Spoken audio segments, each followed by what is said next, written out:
decide to come, then maybe Baba made himself would no longer matter. Yes. If those people decide to come and like what you said, the fox, if it tries wants to if you get to lose its eyes, and the rooster wants to go and of course pay a sympathy visit. Sympathy visit, of course.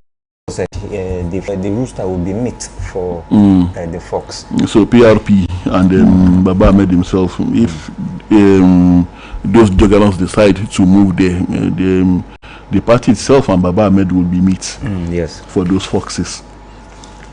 Yes, Atiku is talking again here. Rice isn't governance. You are weaponizing hunger to buy northern votes. Atiku tells Tinubu. But can he before you read the story, can he beat his chest and say that he has never offered rice for votes to the Nigerian electorate? We understand what he usually does at those conventions, at those party conventions. Yes. When he was with the PDP, when he was with the APC. We understand how much he does have to offer in dollars. At those conventions. Yes, so of course. Sometimes I wonder where this will begin to pontificate and they present themselves as the saint. Let's hear what he's saying, Bimbo. Yes. Former Vice President Atiku Abubakar has condemned what he described as the deliberate weaponization of hunger through the distribution of food items and palliatives across northern Nigeria by President Bola Tinubu, saying the gesture amounted to political manipulation dressed up as compassion. And the attack was contained in a statement issued Friday in Abuja by Frank Shoaibu, Senior Special Assistant on Public Communication to the former Vice President. And he specifically condemned the recent flag-off by First Lady Oluyole Tinubu of 100 trucks of rice and 1.2 billion naira in palliatives to northern states and the Federal Capital Territory. And the former Vice President argued that the crisis in the north was not accidental but the direct consequence of policy failure. Yes, that is what he has to say here. And what Nigerians are witnessing today is the tragic normalization of poverty under the administration of President Bola Tinubu. Families can no longer afford basic meals. Inflation has ravaged household incomes, and millions are being pushed daily into extreme deprivation. Yet, instead of addressing the structural causes of this crisis, the government has chosen the path of optics, distributing food in carefully choreographed ceremonies while the underlying suffering deepens, Atiku said. So when he was part of government, then when he was a vice president, when he was governor of Adamawa State, what did he do to look for the source of the poverty level of Nigerians, of people of his state? And as a Nigerian politician, he also has done severally what he is accused of, assuming indeed that those humanitarian efforts are laced with political undertones, just assuming that he's right. What I'm saying is that can he confidently beat his chest and tell us that he has also not done the same repeatedly as a Nigerian politician? Like I said, when he attends his past attempts at becoming the president of this country, and when he attends party primaries, we are told how deep his purse is, and in trying to woo the delegates to the convention. So that, and the mayor, of course, delegates majorly poor people who are sponsored to those convention grounds to try and choose the candidates of their political party. So if that isn't weaponization of poverty, then I wonder what is. So he has no moral ground to be saying what he's saying this morning. Okay, kidnappers asked our boss to choose who to kill among us if only 20 million ransom was paid. Okay, so Bimbo, if you were that boss, what would you do? You should be a good boss, Bimbo. And being a good boss means that you would offer to be killed instead of watching one of them or choosing or selecting who is to be killed. So you would. I trust Bimbo that you would say you would prefer to be killed instead of obeying what the kidnappers are saying. Who wants to be killed? Well, the kidnappers, they kidnapped some people. I think some farm hands, and including the farm manager, and they asked the farm manager to choose who is to be killed. If just 20 million naira was paid, and I think they're asking for much more than that. Well, I said Mr. Tiamiyu, who was one of the 3 victims recently held in captivity for 9 days by kidnappers in Oyo State, has described the experience as horrendous. The survivor spoke about how he and 2 other victims, Emmanuel and Adiola Sonim withheld, were drinking water from puddles in the bush and fed with little amount of food cooked by their kidnappers once a day. He recalled how he and Emmanuel, another victim, were beaten so much, with Emmanuel receiving the beating more than him in their move to quickly respond to their demands. And well, I'm trying to see the parts where. Okay. So, well, they narrated how they were kidnapped and how they got to that point where the kidnappers was asking the manager to choose who to kill if just 20 million naira wasn't paid.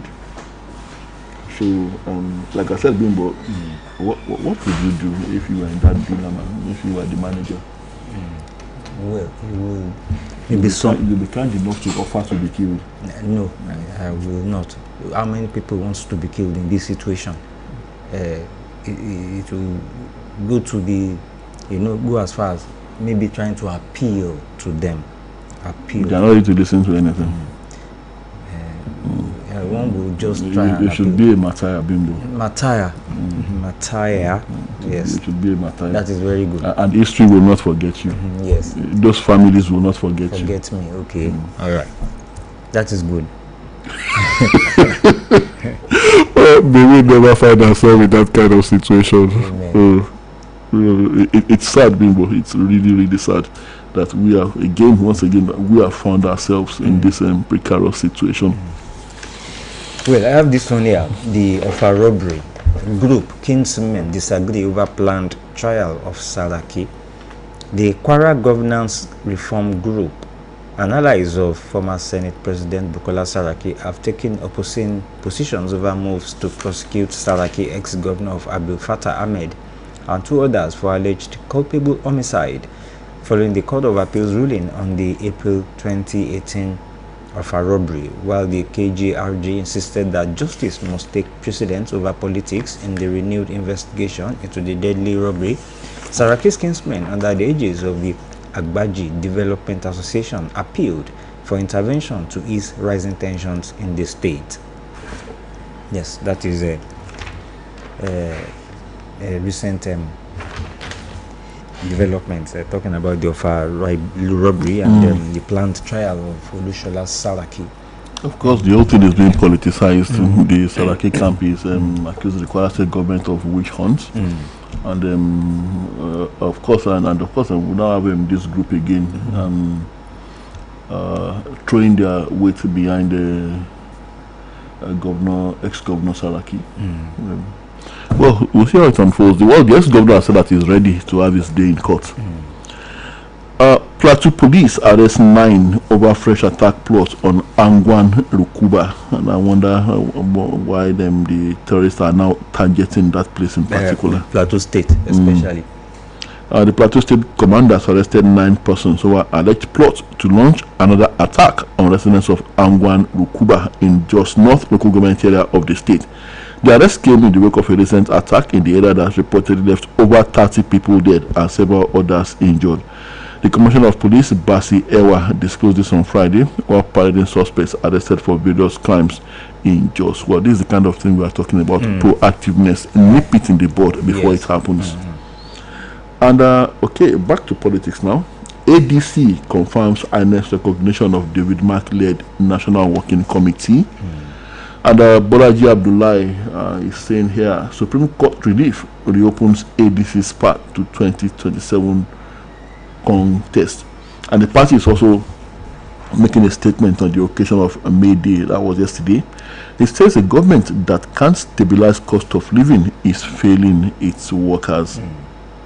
Now, there's something here, which will be of concern to intending pilgrims to the Holy Land, talking about Hajj pilgrims to Saudi Arabia, and then the rising cost of aviation fuel might affect the operations. It says Jets A1 price hike. Federal government weighing policy options to ensure seamless 2026 Hajj airlift. That's according to the NACON chairman. Now, the chairman of the National Hajj Commission of Nigeria, NACON, Ambassador Ismail Abba Yusuf, has disclosed that the federal government is considering a range of policy options to support Nigerian airlines, including those approved for the airlift of pilgrims for the 2026 Hajj, in mitigating the impact of rising global aviation fuel costs ahead of this year's pilgrimage. Speaking against the backdrop of ongoing preparations, Yusuf said the Commission was actively engaging relevant stakeholders across the aviation sector to guarantee a seamless and efficient airlift operation. According to him, discussions around operational logistics, particularly aviation fuel, remain a standard component of pre-Hajj coordination and have been handled within established frameworks. Well, what is likely to happen that the cost of performing the pilgrimage might shoot up significantly? Yes. That is the main implication. Now, talking about the those cops that killed, a young child, yes, in Delta State. Delta killing. Yes, Delta killing. Delta is to prosecute the killer cops, and residents are crying out over the latest killing. I think the cops should be. I think they should be. I don't want to.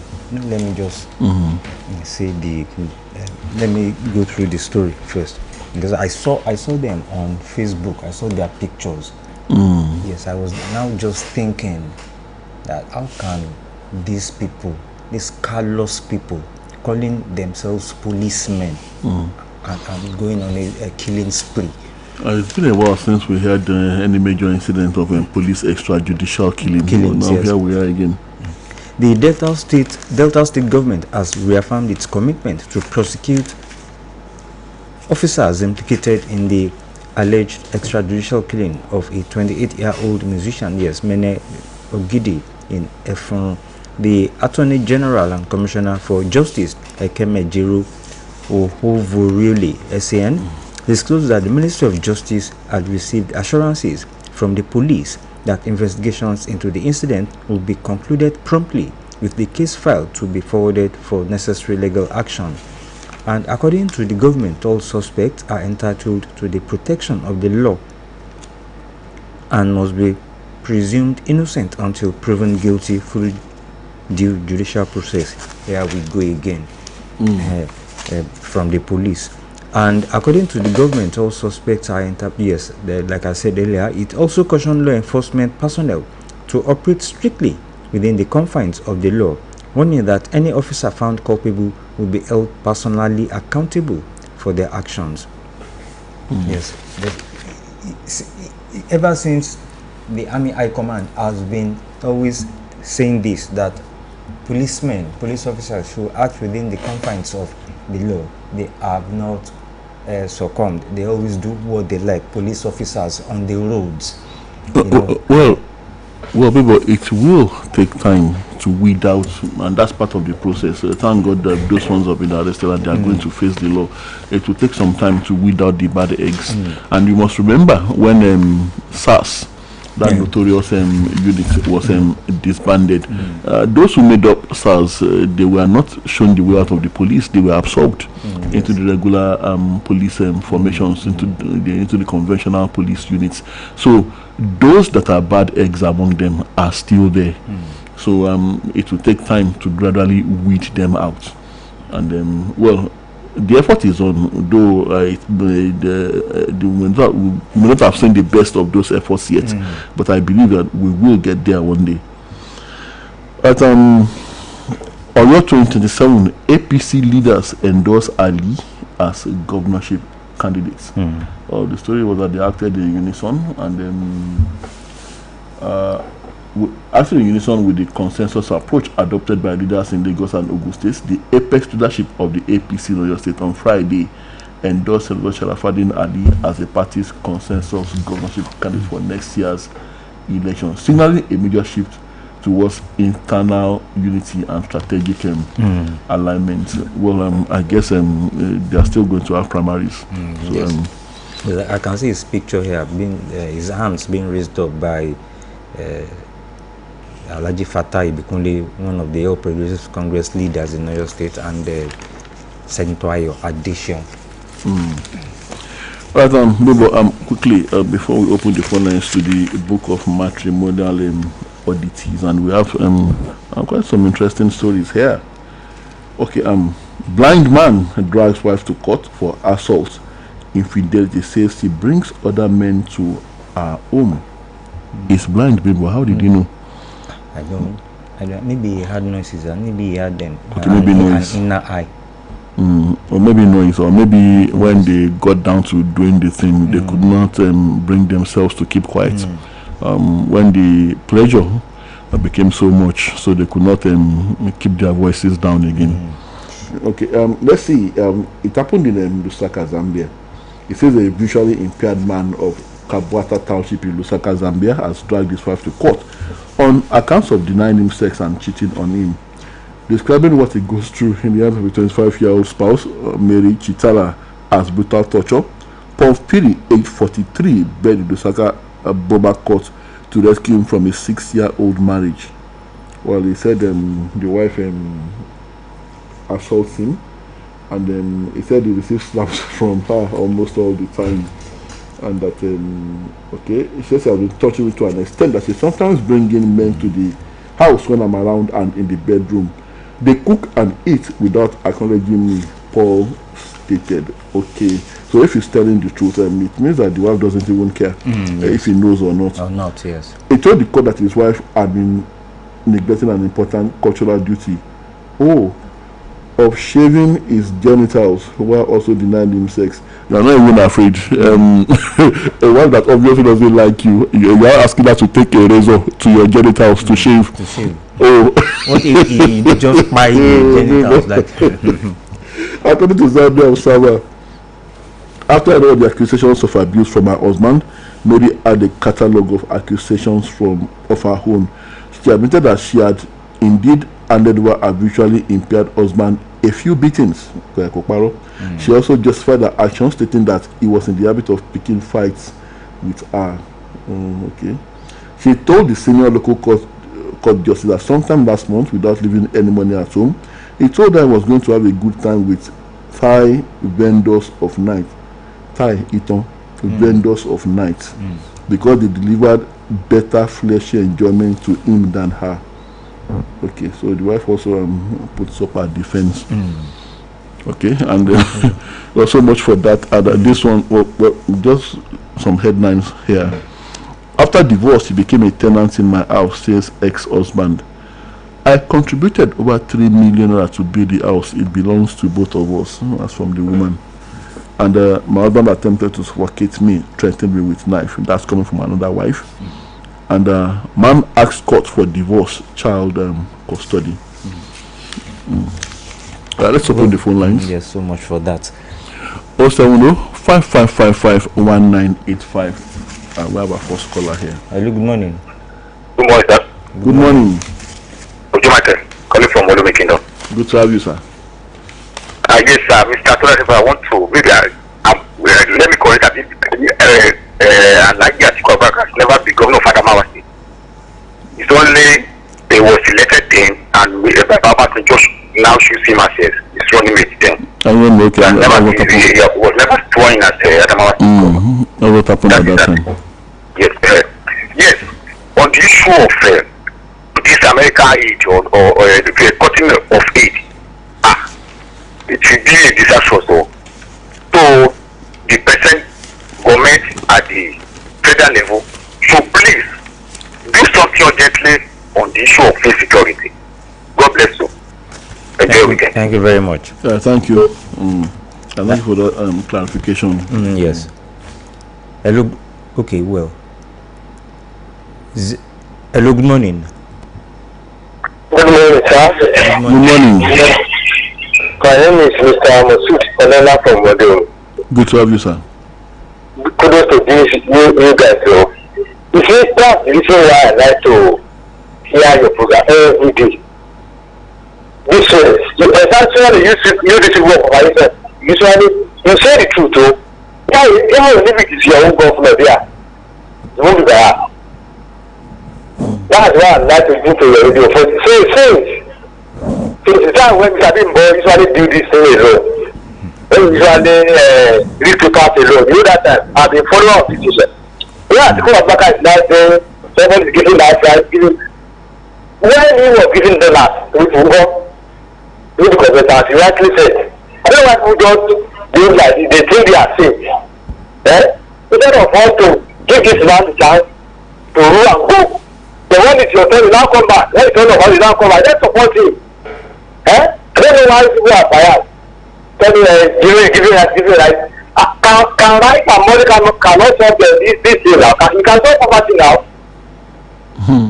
So I commend you people for saying the truth every day. My name is Oluyole from OLUYOLE. Thank you very much. Thank you, and thank you for the commendation. Yes. Appreciate you. Yes, 0055009850 or 07055551985. The program is Conversation. Just keep the calls coming in. We resist any attempt to return Oyo to dark days after Makinde. That's coming from the Nigerian Union of Pensioners. That was also part of May Day celebrations yesterday. And hello, good morning. Hello. Good morning. Yeah, it's me again, Mr. Oluyole studio. Okay. So I've met some people there. What of Mr. Atene, you know? Oh, Shewo has moved on. He's no longer with the BCOS. So what? Shewo has moved on. He's no longer with the BCOS. Okay, so now with you here. No longer with us here. He has moved on okay, to. Because you know why that I have from me. Then our assistant class captain, Mr. John, I think he's also Abi. He's not out. I've not a laugh from him. One of our callers told us that he's outside the country as we speak. Okay, he's outside the country. Okay. Okay, thank you. Thank you. Thank you very much. Well, 070-5555-1985 and 080-5500-9850. Yeah, that's the number to call. Yes. One story caught my eyes. Okay, well, let's pick this call first. Hello, good morning. Good morning. Good morning. Good morning, Good morning. Good morning. Good to have you, comrade.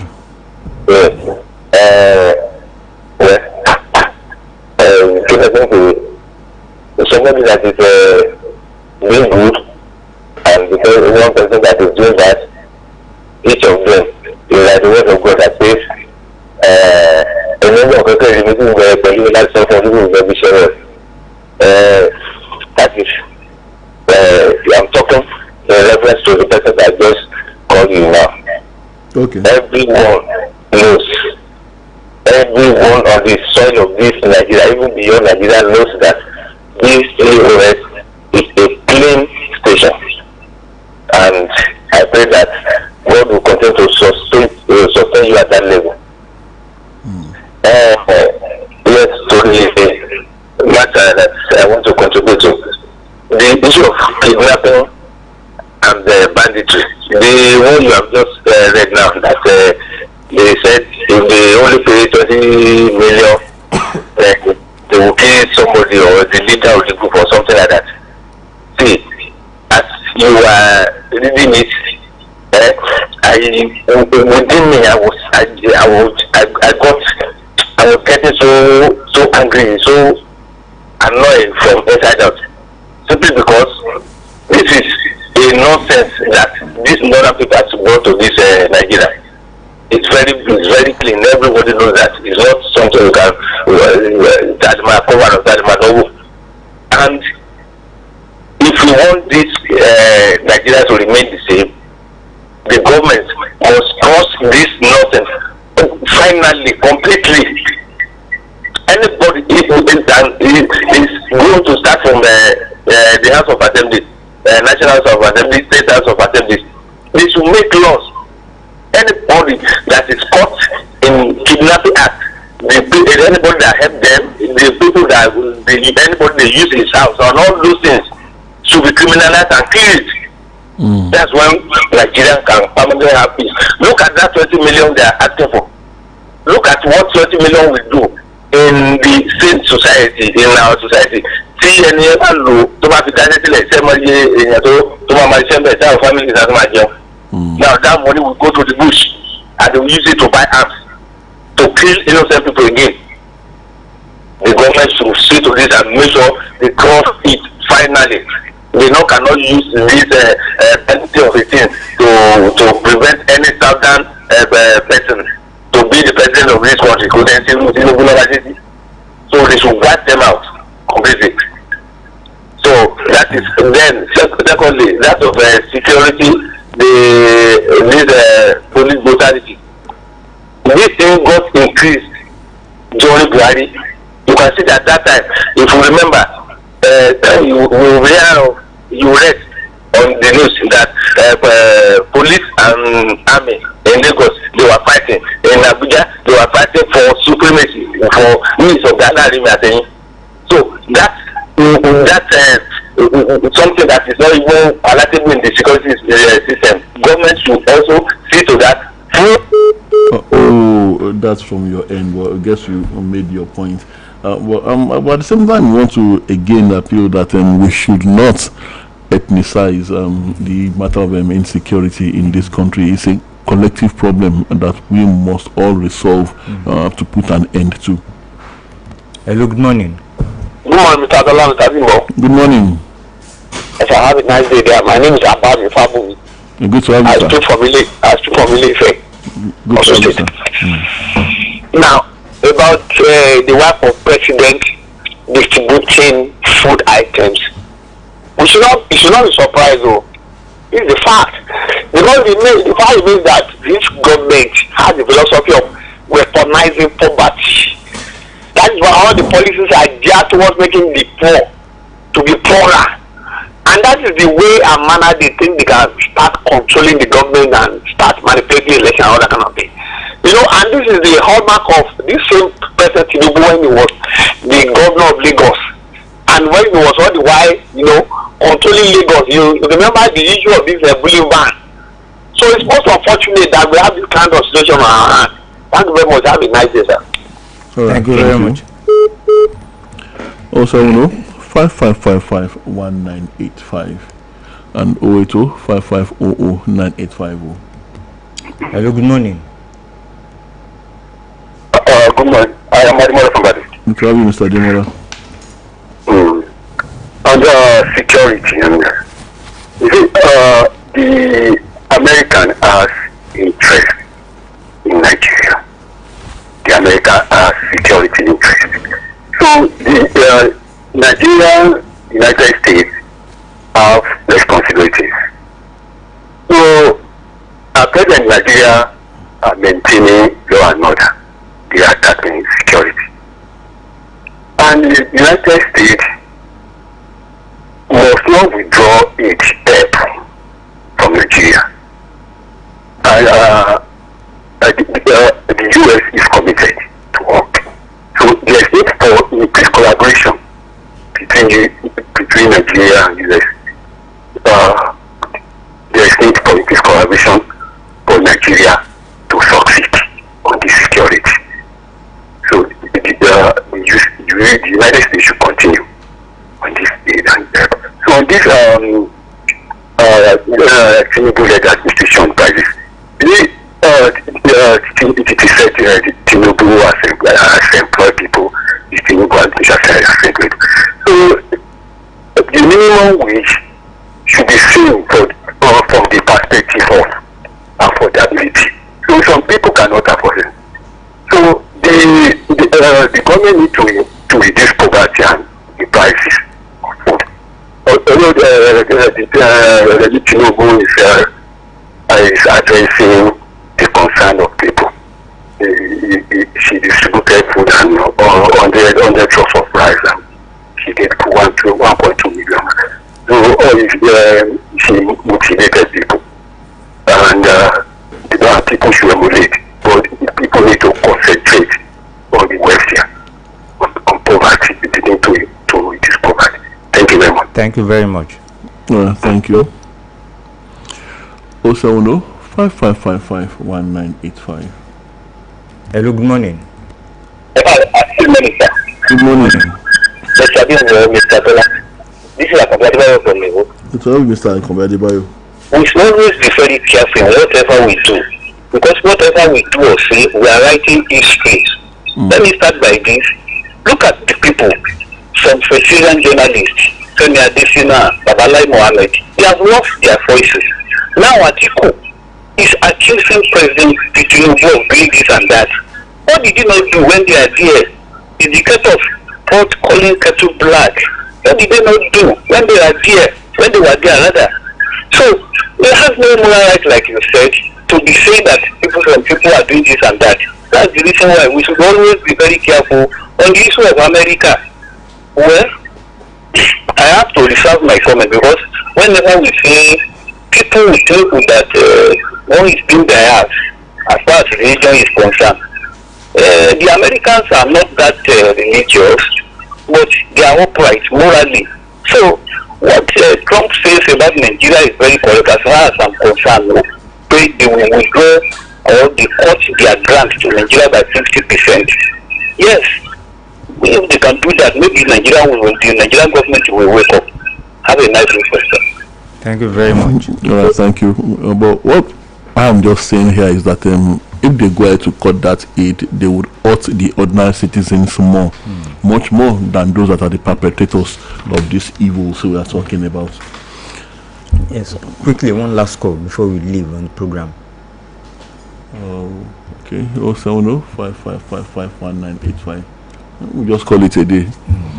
It's been an interesting time on conversation, and we'll be back same time Monday morning, God willing. My name is Tola Teriba. And my name is Bimbo Akombi. Thank you very much for listening. Enjoy your weekend.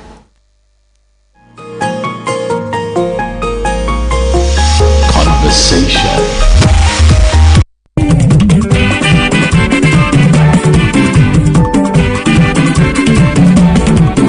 Charity ẹni fẹ́ ṣàríyá o, gbogbo ẹni fẹ́ ṣàjọ̀dún, àbẹ́ni fẹ́ ṣèpàdé o, gbogbo ẹni fẹ́ ṣènáwó. BCOS event grand, òun yẹn máa bọ̀. BCOS event grand, òun ló kájọ ẹ̀ fún gbogbo ayẹyẹ èyí tẹ́yìn bá fẹ́ ṣe. BCOS event grand, òun yẹn máa bọ̀ o. Bóyá wá gbé mi débẹ̀ yóò. Ilé akéde. Bóyá wá gbé mi débẹ̀ yóò. BCOS event grand. BCOS event grand, níbi tílẹ̀ ti tẹ́jú, àyè ìgbọ́kọ̀sí ń bẹ, ìyẹn pọ̀ jaburata. BCOS event grand, ìyẹn nílé akéde, oríta Báṣọ̀run nílùú Ìbàdàn. BCOS event grand, òun ni ẹ máa bọ̀ o. Ohun tá à ń sọ ni pé fónírúurú ayẹyẹ tẹ́yin bá fẹ́ ṣe, ó ti wù kó fẹjú tó. BCOS event grand, òun ló kájú ẹ̀, òun ló káàtó. Ṣókùn àgbà lẹ́yìn fẹ́ ṣe ni, tàbí ìgbéyàwó, tàbí birthday, tàbí open year crusade. Ó sì jẹ́ book launch ní tiyín ni. Ẹ máa bọ̀. Ẹ̀yin sá ti kàn sí wa ní yàrá kẹrin commercial department BCOS ilé akéde. Tàbí kẹ́ ẹ pè sórí BCOS customer care line. Tololong 0915 870 3300.